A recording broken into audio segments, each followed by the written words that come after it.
The locker room had a certain kind of silence. Not the peaceful kind, not the calm kind. The kind that feels like the whole world is holding its breath, waiting for something to go wrong. Muhammad Ali sat on the edge of the table with his hands resting loosely on his knees. His shoulders were relaxed, his face calm, almost like he was meditating. The sounds of the arena were loud outside, people shouting, chanting, stomping, the speakers buzzing. But inside the room, everything felt still. Dundee, Ali's trainer, was packing slowly near the wall, checking the time every few seconds. He'd been in 1,000 locker rooms before 1,000 fights, but tonight felt different. Not because Ali was nervous. Ali wasn't nervous. Tonight felt different because there was a strange pressure in the air, like the building itself was tense. It was 1971. Ali had only recently returned to boxing after being forced out for 3 long years. 3 years stolen from him, not because he lost a fight, but because he refused to be controlled. He refused to go to Vietnam. He refused to compromise his beliefs, and for that, they stripped his title, took his license, and tried to erase him. But the Supreme Court overturned his conviction, and Ali walked back into boxing like a storm that couldn't be stopped. Still, things weren't perfect. Earlier that year, he fought Joe in what people called the fight of the century. Ali lost, the first loss of his career. And even though he still had his pride, even though he still had his spirit, he needed wins now. He needed momentum. He needed to rebuild. So this fight was supposed to be simple. A tune-up. A warm-up. A way to remind everyone that Muhammad Ali was still Muhammad Ali. But that's not what it became.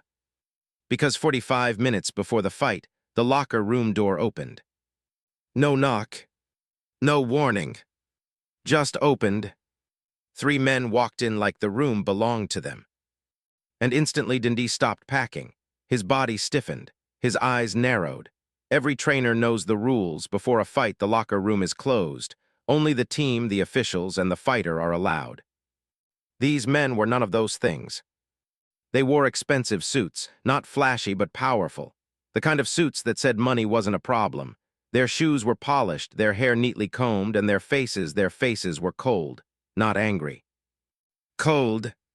The biggest one walked in first. He didn't look like a boxer. He looked like a man who never needed to fight because other people fought for him. He took one slow look around the room, like he was measuring everything, the space, the people, the mood. Then he sat down across from Ali without asking. Just sat. Like it was normal. Dundee stepped forward immediately.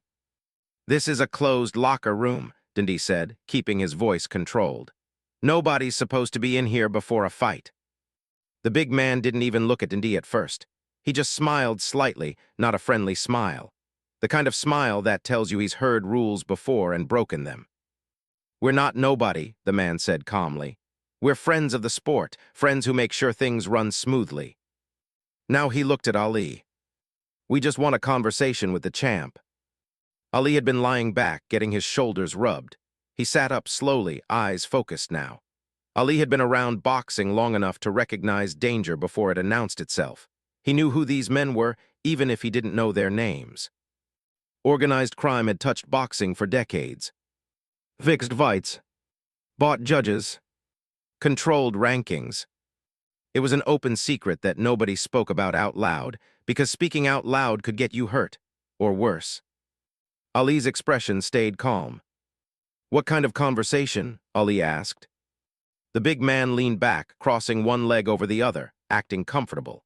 His 2 associates stayed near the door, standing like silent warning signs. Their presence made something very clear. Nobody was leaving until the big man was finished. The kind where everybody benefits, the big man said. You're a smart guy, champ, you understand business. Ali didn't respond yet, he just watched. And tonight, the man continued, tonight's fight, it's business. Ali's heart didn't race, his hands didn't shake. But inside, he understood exactly what was being offered. And what was being demanded. Ali spoke calmly. What's the right way? He asked. The man's smile widened, like he'd been waiting for that question. The right way is your opponent wins tonight, he said casually. Round 7, round 8, you take some shots, you go down, and you don't get up. The words landed like a heavy punch to the stomach. Dundee's jaw tightened. The room suddenly felt smaller. The man continued like he was discussing weather. You get your purse, you walk out healthy. Everybody who bet on your opponent makes money. He paused, then added softly, including you if you're smart. Ali stared at him. Then he asked a simple question. How much? The man named a number. And even Dundee's eyes widened. It was serious money, more than Ali would make from that fight. Cash, tax-free, no trail, no paperwork. All you gotta do, the man said, is take a nap in round 8. Silence. The two men by the door watched Ali like they were studying his soul, waiting for the first sign of fear. Dundee wanted to say something, wanted to step in, wanted to protect his fighter. But he couldn't, because this wasn't just about boxing. This was about power. This was about what happens when powerful people decide you belong to them. The big man sat there with calm confidence, like he already knew the answer. In his world, fighters always took the deal. They either took the money, or they took the consequences. Muhammad Ali stood up. Slowly, calmly. At 63, he towered over the seated man. Ali didn't shout, he didn't curse, he didn't act tough. He simply leaned forward and said, almost politely, "Let me ask you something." The man looked up. "You know who I am?" Ali asked. The man laughed. "Of course I know who you are," he said. "You're Muhammad Ali, that's why we're here." Ali nodded. "That's right," he said. "I'm Muhammad Ali." Ali's voice stayed calm, but every word grew heavier. "And I'm the man who gave up 3 years of my careers, because I wouldn't compromise what I believe in." The man's smile began to fade just a little. Ali continued. "The United States government tried to make me do something I didn't want to do," Ali said. "They stripped my title, took my license, threatened me with prison." Ali paused. "And you know what I told them?" The man didn't answer. Ali leaned in closer. "I told them no." The room felt like it stopped breathing. "I was willing to lose millions," Ali said. "Willing to lose my career, willing to lose everything because some things matter more than money." Ali straightened, eyes locked on the man. "And now you come into my locker room in a nice suit, thinking you can buy me." Ali shook his head. "You're not the president." He leaned closer. "You're not the Supreme Court." Closer. "You're not the military." Then Ali said the line that made the man's confidence crack. "You're just a guy in a nice suit, asking me to do something I don't want to do." Ali's voice didn't rise. It didn't need to. "And you think I'm gonna say yes to you when I said no to them?" The big man's smile vanished completely. His face hardened and his voice dropped low. "You don't understand the situation you're in," he said. Ali didn't blink. "This isn't the government," the man continued. "This isn't lawyers and courtrooms." He leaned forward, eyes cold. "People who say no to us, they have accidents." He paused. "They have problems."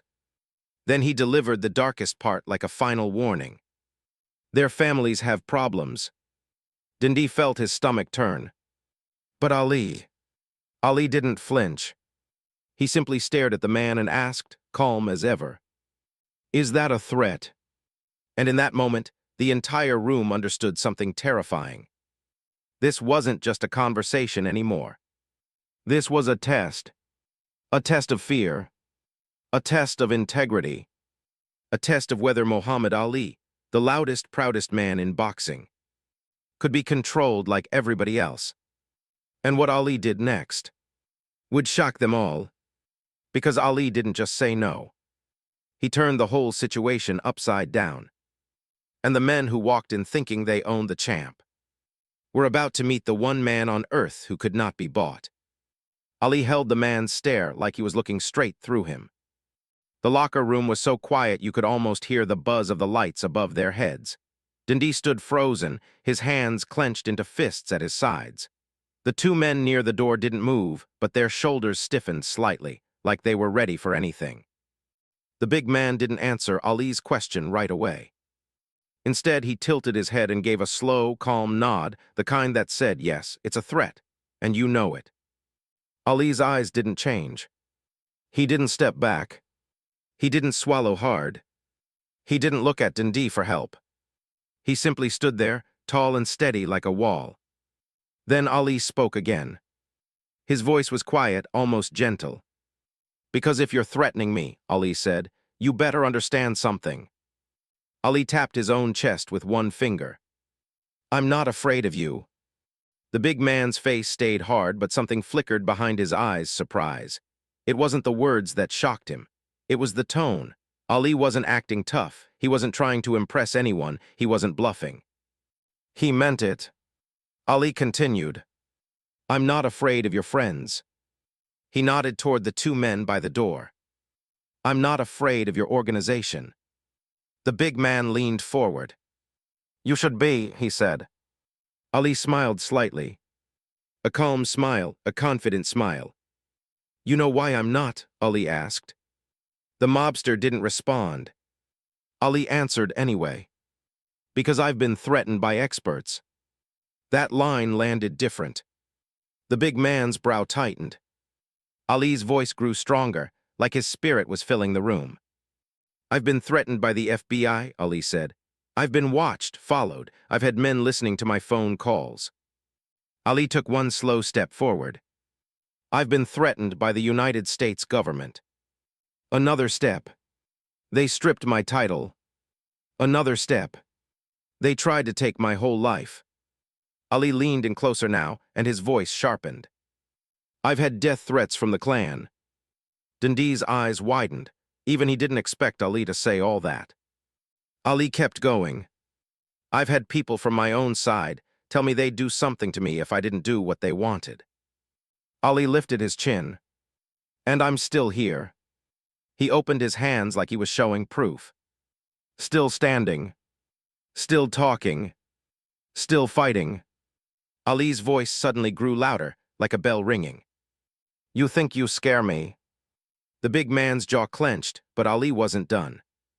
"I fought Sonny," Ali said, and now his voice carried a proud fire, "and was scarier than you'll ever be." That's when the big man stood up quickly. His chair scraped the floor, loud and sharp. For a moment, it felt like it might turn into something physical. The two men by the door shifted slightly. Dundee's body tensed, because a part of him knew the truth. If this went the wrong way, Ali could be in real danger. Not in the ring, not in front of cameras, but right here in this small room with no witnesses.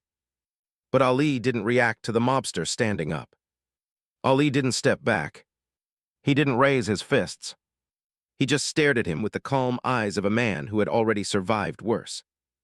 The mobster leaned in close. "You're making a mistake," he said, voice low and venomous. Ali shook his head once. "No," Ali replied, "you're making a mistake." Ali pointed toward the door. "You walked into the wrong locker room." Then he pointed back at himself. "You tried to buy the wrong fighter." The big man's eyes narrowed. He wasn't used to hearing that. Ali continued, and his voice became sharp like a blade. "I don't work for you. I don't work for the mob. I don't work for anybody." Ali paused. "Except myself and Allah." That line hit the room like thunder. Because Ali wasn't just saying no. He was saying something deeper. "You can't own me, you can't control me, you can't touch my spirit." The big man tried to hold his ground. "You think you can just say no and walk away?" he asked. Ali stepped closer. "Let me tell you what's going to happen," Ali said. The mobster's eyes locked onto Ali's face. Ali's voice dropped lower, but somehow became even more powerful. "You're going to walk out of this locker room right now." The big man opened his mouth like he was about to argue, but Ali lifted his hand again, cutting him off without even raising his voice.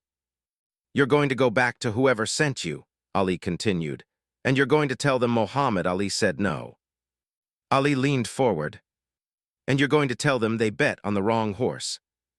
The mobster's face tightened, because Ali wasn't talking like a scared fighter anymore. Ali was talking like a king speaking to a servant. Then Ali delivered the one threat that mattered. The only threat that could shake men like this. And if anyone ever comes into my locker room again. Ali paused. The room held its breath again.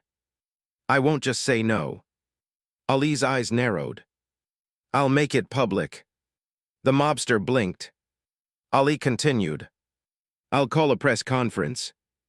I'll tell the whole world the mob tried to fix my fight. He stepped even closer, voice like steel. And then where will you be? That's when the big man's confidence finally cracked. Because that was the one thing organized crime didn't want. Light, cameras, attention, news headlines, investigations, congressional hearings. And if Muhammad Ali made that accusation, the world would explode. The mobster stared at Ali, trying to decide if he was bluffing. You wouldn't, he said, but his voice didn't sound sure. Ali smiled. A bigger smile now. Try me, Ali said. I went to war with the United States government and won. Ali tapped his chest again. You think I'm afraid to go to war with you? Then Ali said something that made the room go cold. I've got nothing to lose. Ali paused, then looked the man up and down. But you... Ali leaned closer. You've got a lot to lose. That's when the power in the room shifted. Because Ali wasn't just fearless. He was smarter than them. He understood their weakness. They were powerful in the dark, but weak in the light. And Muhammad Ali was the biggest spotlight in the world. The big man glanced toward his associates. For the first time since they walked in, his eyes showed uncertainty. Then something else happened. Footsteps. Soft at first, then closer. The commotion had attracted people outside the locker room. A couple of Ali's team members appeared at the entrance, peeking in. Not aggressive, just present. More bodies, more witnesses, more protection. Now the mobster had a problem. Because if things got messy, it wouldn't stay secret. And secrets were the mob's greatest weapon. The big man stared at Ali for a long moment. His jaw moved like he was chewing on anger. Finally, he nodded slightly. Not a friendly nod. Not a respectful nod. But the nod of a man who knew he had met someone different. Then he spoke. You're either the bravest man I've ever met. He paused. Or the... Ali grinned like he'd been waiting for that line. I've been called both, Ali said. Usually I'm both at the same time. Then Ali's smile faded slightly, and his eyes turned serious again. But I always keep my word. He leaned in close. So when I tell you, I'll go public if this happens again. Ali held his gaze. You better believe me. The mobster swallowed hard. Then he adjusted his jacket, trying to regain dignity. He signaled to his two men. They turned toward the door. But before walking out, the big man stopped and looked back at Ali. And what he said next surprised even Dundee. For what it's worth, the mobster said, voice quieter now. I hope you win tonight. There was no joke in it. No sarcasm. It sounded almost real. Then the three men walked out. The door closed behind them. And for the first time in 10 minutes, the locker room breathed again. Dundee let out a long exhale like he had been holding his soul. He stared at Ali like he couldn't believe what just happened. Do you know what you just did? Dundee asked. Ali shrugged and sat back down like nothing happened. I told some guy I'm not throwing a fight, Ali said. He leaned back on the table, calm and relaxed. Same thing I've been telling people my whole life. Nobody owns me. Nobody controls me. Not the government. Not the mob. Nobody. Dundee's voice was still tense. They could come back, he whispered. They could wait outside, they could. Ali opened his eyes. His voice stayed calm. They won't, he said. Dundee stared. Ali continued softly. Because I meant what I said. If anything happens to me. Ali paused. Everybody will know who did it. He sat up slightly. And the mob doesn't want that kind of attention. Ali's eyes narrowed with certainty. They're businessmen, and bad business is when everyone's watching. He lay back again and smiled slightly. They'll leave me alone. But even as Ali said it, the question hung in the air like smoke. Would they really leave him alone? Or had Ali just made enemies powerful enough to wait? And patient enough to strike when nobody was looking? Because the fight was still coming. The cameras were still waiting. And round 8 was still written in somebody's plan. And now, Muhammad Ali was about to step into the ring and show the whole world what happens when you try to control a man who refuses to be owned.